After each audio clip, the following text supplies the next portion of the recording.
बहुत समय पहले मथुरा नगरी के राजा थे कंस। वीर योद्धा परंतु अत्याचारी और क्रूर। अपनी बहन देवकी से वह अत्यधिक स्नेह करता था।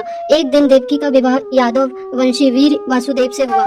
विवाह के बाद जब देवकी और वासुदेव रथ से लौट रहे थे तभी आकाशवाणी हुई, हे कंस, जिस देवकी की तुम इतनी रक्षा करते हो उसी की 8वीं संतान तुम्हारा वध करेगी।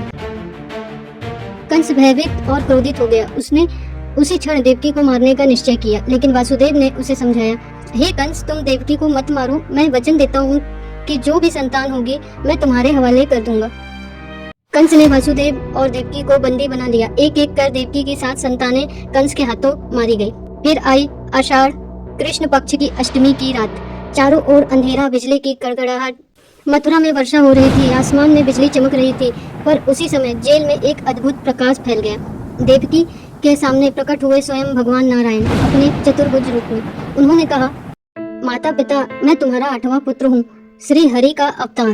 तुम्हारी गोद में बालक रूप लेकर अन्याय का अंत करूंगा, लेकिन फिलहाल मुझे गोपी यशोदा और नंद बाबा के घर गोकुल पहुंचाना होगा। प्रकाश गायब, बालक रूप में कृष्ण प्रकट। अद्भुत चमत्कार हुआ। जेल के पहरेदार सो गए, दरवाजे अपने आप खुल गए और वासुदेव जी बालक को टोकरी में रखकर वासुदेव नदी पार करने लगे। तभी यमुना नदी का जल ऊंचा हो गया, पर बालक कृष्ण के चरणों को छूते ही नदी का जल शांत हो गया। सर्पराज शेषनाग अपने फण फैलाकर वर्षा से उनकी रक्षा करने लगे। गोकुल का दृश्य।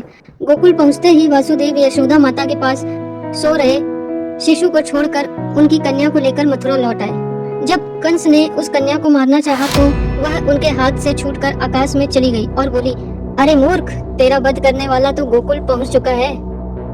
अंतिम दृश्य। इस प्रकार अष्टमी की पावन रात में जन्म नंदलाल गोपाल माखन चोर श्री कृष्ण ने अन्याय और अधर्म का अंत कर धर्म की स्थापना की। जय Shri Krishna. Thanks for watching. Please one like and subscribe.